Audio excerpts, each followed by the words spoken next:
Hey Dewey, how are ya? I'm I'm as good as you can possibly be. I'm actually getting over a crud, which may have been the crud, but who knows? Haven't been tested, won't be tested. But Right. I may cough a little bit during this thing, so nobody think Dewey's getting sick and he's coming down with it. No, I'm getting over something that is 26 Just do days this, old please. at this point in time. Yes, because the microphone may transmit it all the way to you in California. How's California?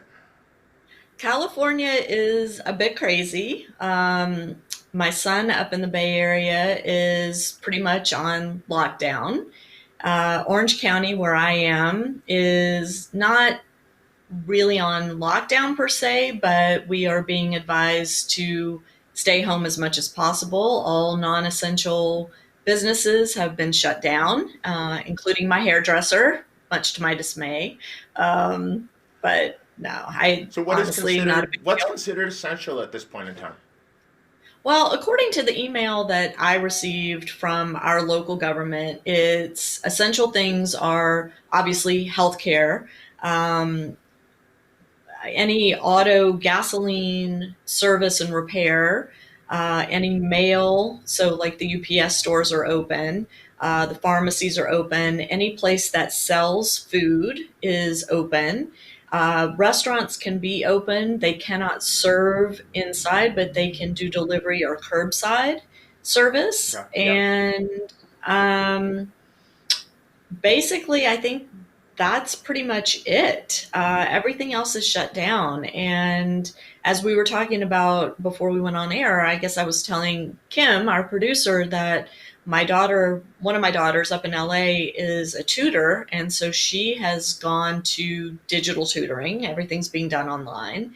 That's great that she My can do other that. two Yeah, my other two kids have 9 to 5 jobs, and so they are now working from home, working remotely. So it's a weird state of affairs here. As some of our viewers know, my husband and I are commuting back and forth between Atlanta and Orange County, and thank goodness my husband was able to get on a flight Monday morning and get here from Atlanta. That was one of my big sources of anxiety, was that we were going to be separated through this thing, and that made me really nervous. So I have to say I feel much better now that the 5 stones are within driving distance of one another. Well, that's good. On our end, we're here hunkered down in Austin, and my 3 kids. Well, my oldest decided that she was going to drive because her college is out for the moment and probably the foreseeable future. So she drove from Dallas to her mom and stepdad's house in the Richmond area. And Mm. unfortunately, that scared me a lot because she's touching gas pumps and everything else, and she has lupus. So she has an Oh, wow. autoimmune disease, which this could be, a really bad thing. And what I'm finding from many sources that I'm hearing is that the diminished lung capacity might be the greatest long lasting concern for those Right. that recover from it. And so I would hate for her to come down with that.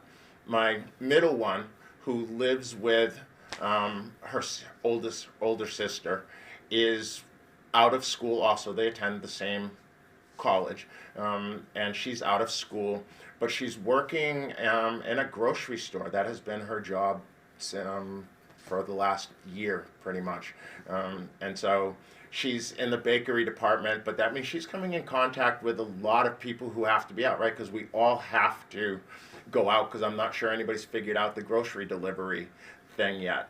Um, Well, it's not working well. I mean, it's delayed. So I know even like my 91-year-old mother-in-law is stuck at home and she doesn't drive, and I tried to order like Instacart grocery delivery, and it was going to be a week before they could get to her. So, yeah, it's a big issue. it is a big issue.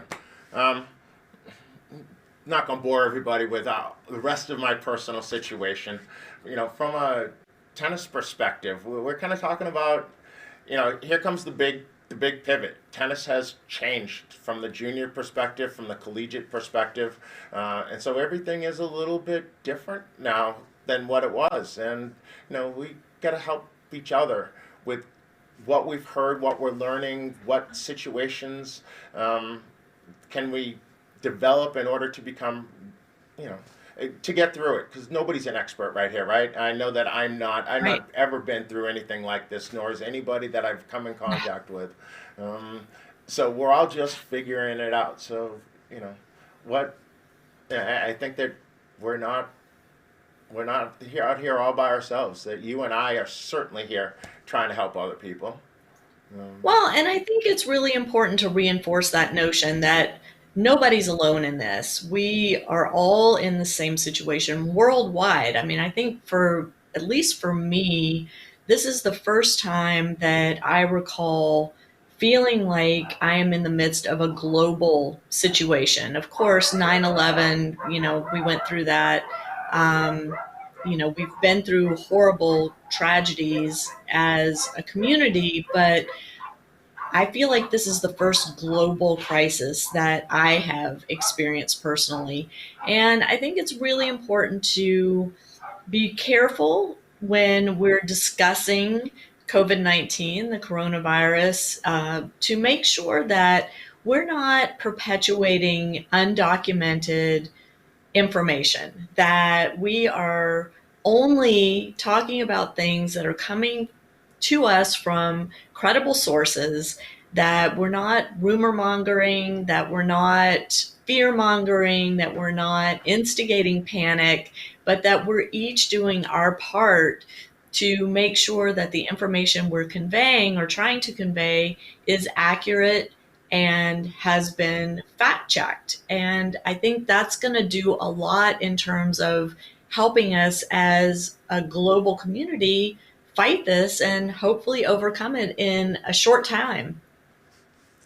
so from a tennis perspective, I think one of the things that particularly young players always fear when they have something like an injury is, well, I'm sitting on the sidelines and my competitors, they're all getting better. They're moving forward. They're not stuck in downtime.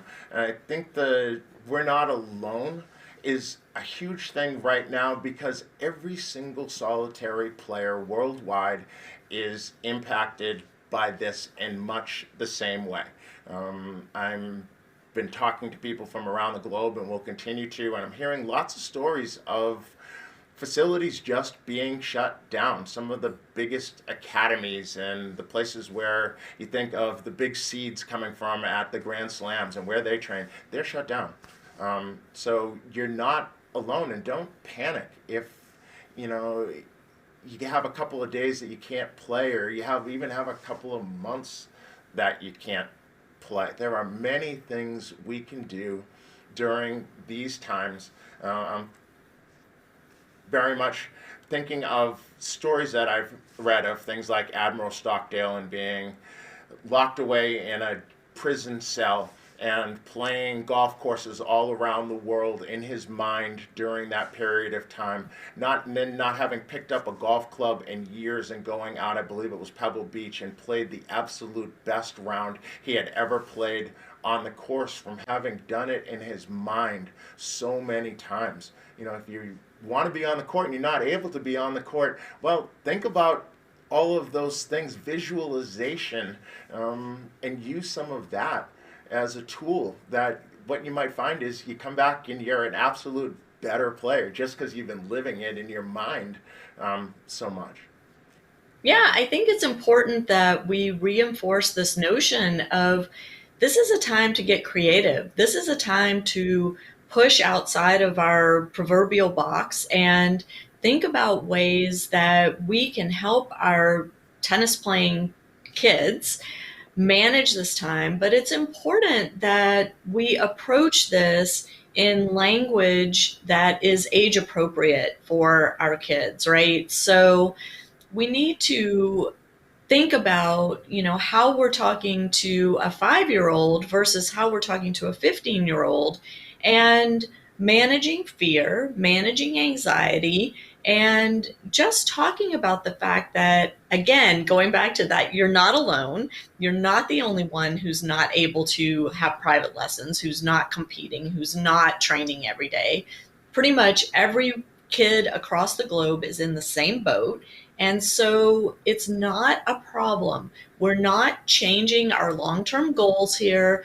We're not changing our long term outlook or plan to help you reach your goals. What we're doing is pivoting, as you know, we said in the title of this week's episode, and coming up with some creative alternatives to actually being on the court with an opponent, with a coach.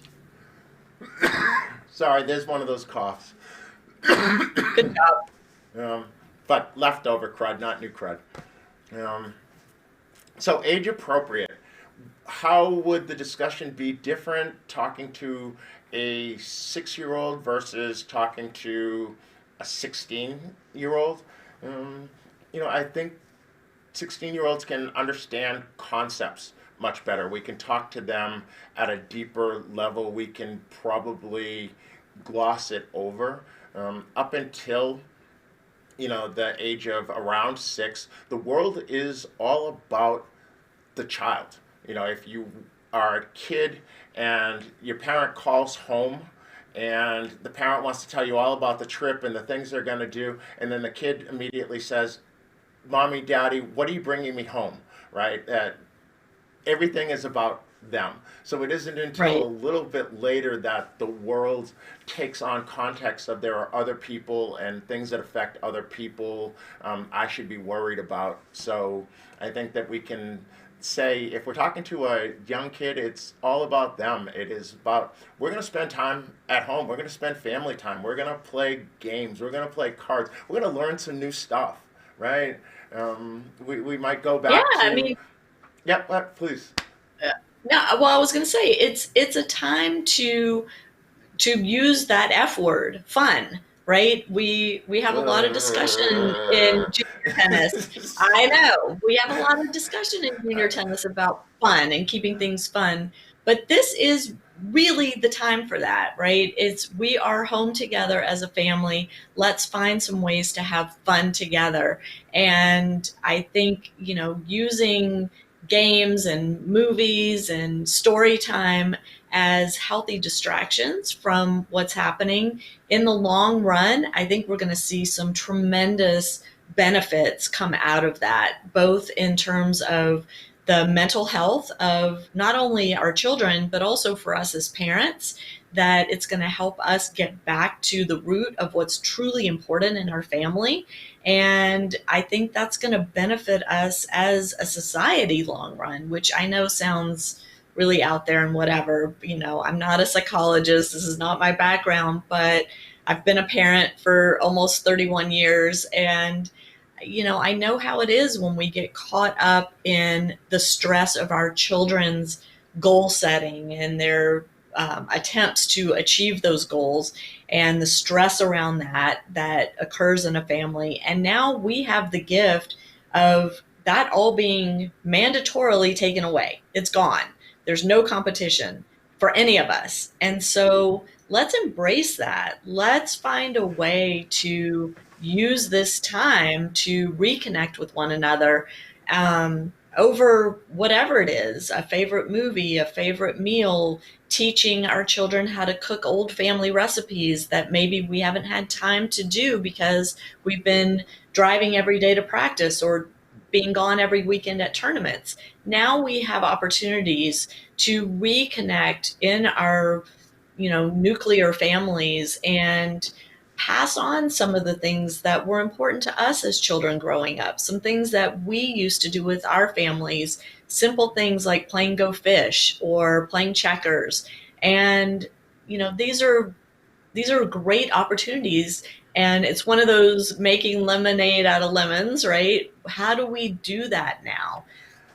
Yeah, and I think it's important to know that it might be a time to just shut it down, right? Tennis has Yes. been a sport that players at the highest level have complained for as long as I can remember about the fact that there's no off season, there's no downtime.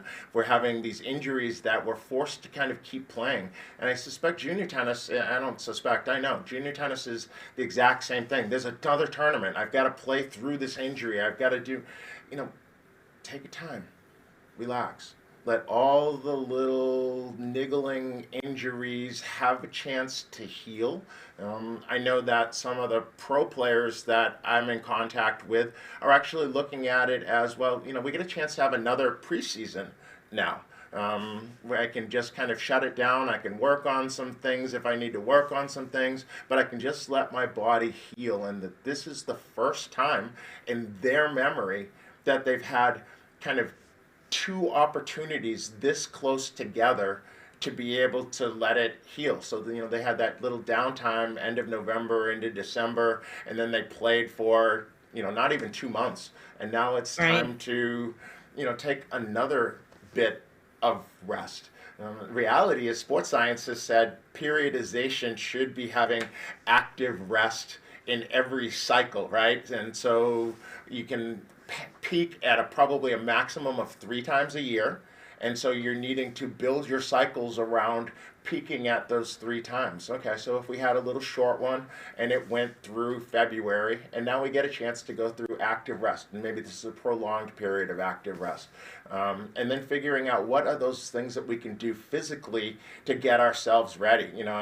You have a Right. home in Georgia. I lived in Georgia. I remember Herschel Walker being this beast at the University of Georgia as a running back, and the Yeah. word was he had never lifted a weight. He did everything through push-ups and pull-ups, and he was this man-child. And so you don't need to be in that great big gym with all the fancy equipment and the trainers and everything else. Get and do the Jack LaLanne and do some sit-ups and push-ups and what the Australians used to do Yeah. on the boats when they would come over for tournaments, and they would get out on the deck and be doing those things and pulling their knees up to their chest and doing all that, those types of things. Just there's tons of stuff that you can do. Just find an Absolutely. opportunity.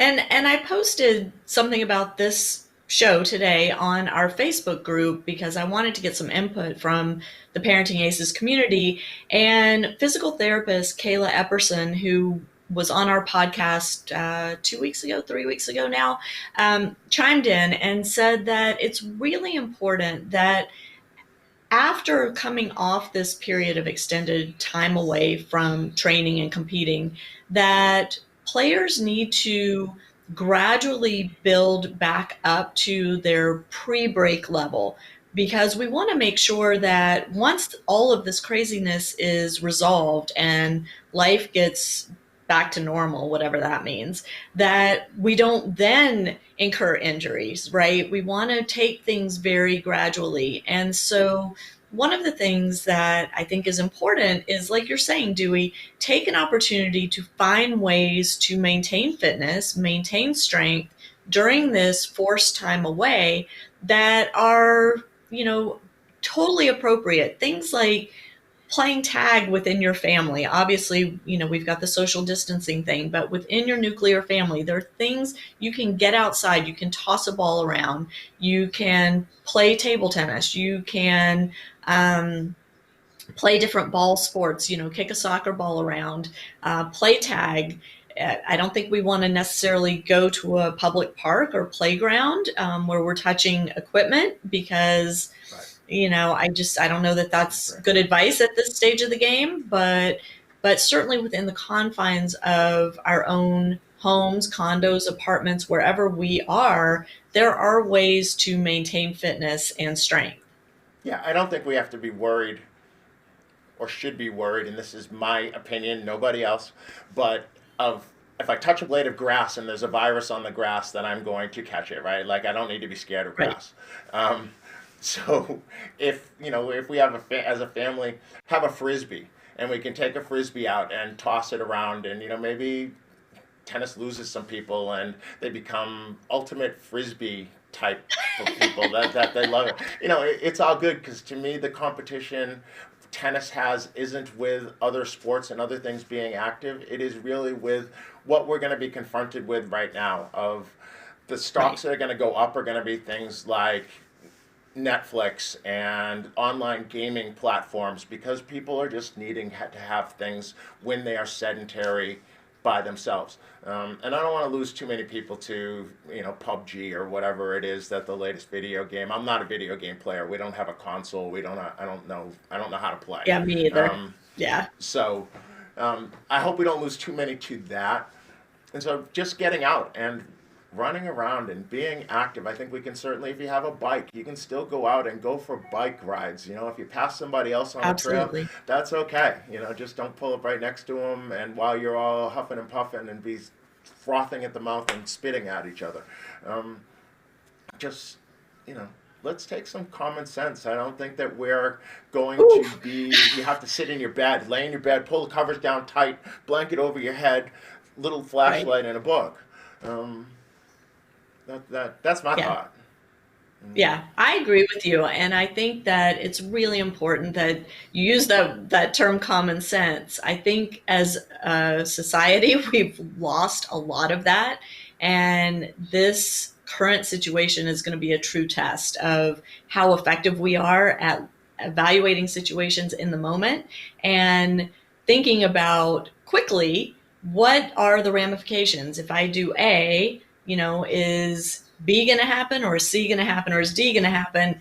And making those snap decisions about what's safe, what's healthy, what is Right. for the greater public good, right? Yeah, And there's not, what was our reality yesterday is probably different than what our reality is today. And we've got to make oh sure yeah, that, we roll with the punches a little bit. And for those that don't like change, this is going to be a really hard time, because I know there are people who don't like change.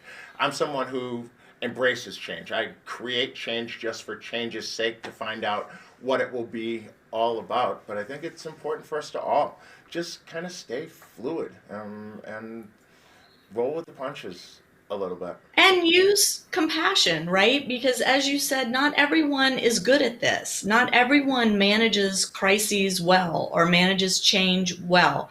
So being compassionate towards those who are having a hard time with it, and not losing your temper, and not trying to explain everything to them in simplistic terms, but rather coming from a place of, we're not all the same. We don't all respond to these kinds of situations in the same way. And therefore, I need to take a step back and not assume that the person I'm talking to, whether it's my partner, whether it's my child, whether it's a coworker, I need to not assume that they are taking in information and processing it the same way I am. And keep an open mind, because the last thing we need right now is additional conflict.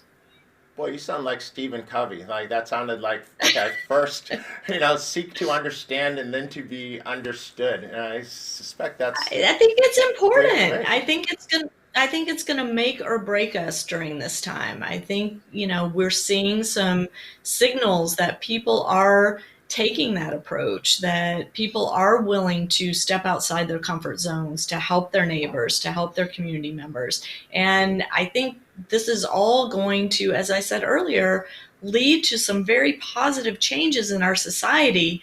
But for right now, we've got to listen to the experts, the medical professionals, the scientists, and heed their warnings and do what they tell us to do, so that we stay healthy and we stay safe, and our families stay healthy and stay safe. We're in that moment where change is upon us, and tennis kind of takes a back seat a little bit.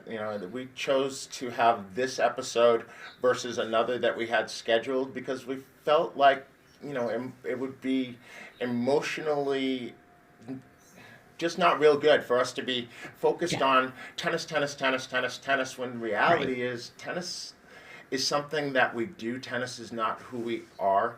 It is something we enjoy, but we also enjoy other things. And if we don't enjoy each other more than we enjoy tennis, then we've got a real problem. And I suspect we've, you know, encountered that problem. And this is an opportunity to solve it, to reconnect, to talk to people. Um, 6 feet apart, though. 6 feet apart, or Yes. well, camera's about 6 feet away. So is that Yeah. how far I am away from you, or is it really Austin, Texas to San Clemente, Yeah. California? Um, It is. It but I feel is. closer to you today than ever. Yeah. No, it's a good thing. And I think out of all of this chaos, again, I am very confident that we are going to emerge as a stronger, more sane world because we are being forced to take care of ourselves and each other right now. And that's what being human's about. So let's be humans together. Let's set aside our stress and strain over who's training and who's ranking and who's blah, blah, blah, tennis related. Let's just put that away for now. Let's keep our families close and safe and tight together and support one another and love one another. And who knows? Maybe this will be over in 2 weeks. Maybe it's going to be 2 months. Maybe it's going to be 2 years. We don't know. But we have to, as you mentioned before, Dewey, we have to stay fluid. We have to manage the change day to day and stay informed and make sure that we are relying on credible sources, not the latest Twitter account or the latest Instagram account for our information. But don't forget about tennis, because tennis is still a part of the world, and that is why we are here. This is tennis takeaways with Lisa and Dewey. There's going to continue to be great information on the Parenting Aces channel. I'm assuming because your interviews don't require you to be in the same space with people, that you're going to Exactly. continue to interview people there. Am I correct? And Oh, yeah, we've absolutely. started a series called Real Talk on Tennis 2020, where we're doing video interviews with people around the world talking about how they're being impacted by tennis and some of the solutions they have. So, we're both continuing to dig in. We're not getting lost in the moment, and trying to help everybody keep moving along Yeah. with their tennis, right? Yeah. So, everybody out there, please stay safe, stay healthy, cover your mouth and nose when you sneeze and cough, 6 feet apart, wash your hands 20 seconds. If you're in a place where water is an issue, like I am in California, turn off the water while you're washing your hands for that 20 seconds and love one another. That's what it's all about. Yeah, I'm in Texas, and in Texas, you know what they say? They say whiskey's for drinking and water's for fighting over. So, just what she said, turn off the water, right? Because we don't need anybody trying to hoard it. Um, No. have a great week, Lisa. I'm sure You you and too, I will Dewey. speak a lot in the week between now and when we Yeah. come back next week. But we'll be back here next week, this time. What is this, 11 o'clock Eastern? I'm in Central, so it's 10 and 8 o'clock 8 on the here. West Coast. Yeah. And, Yeah. I think we have some international people, but I don't know where things are versus Greenwich Mean Time. Yeah, But me look for your either. notifications. Subscribe to either one of our channels, and you will get notified when this is coming. And we look to see you soon. Yeah. Yeah. Have a great week, Dewey. You too, Lisa. Bye bye. Bye.